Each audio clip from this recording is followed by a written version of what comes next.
You've got the end of the ratchet strap. Tuck it, fold it, try to hide it some way, secure it neatly. Or try this.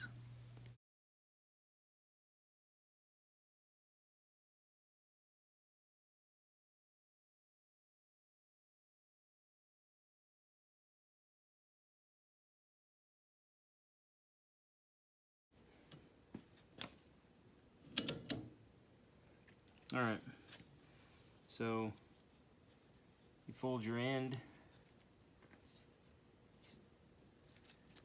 fold your end again,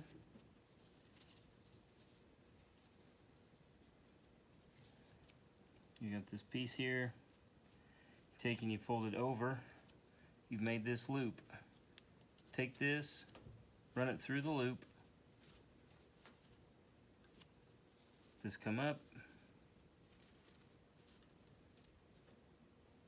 twist it towards the ratchet, and as you're rolling it and twisting it, that tightens it and it won't let it loosen up going down the road.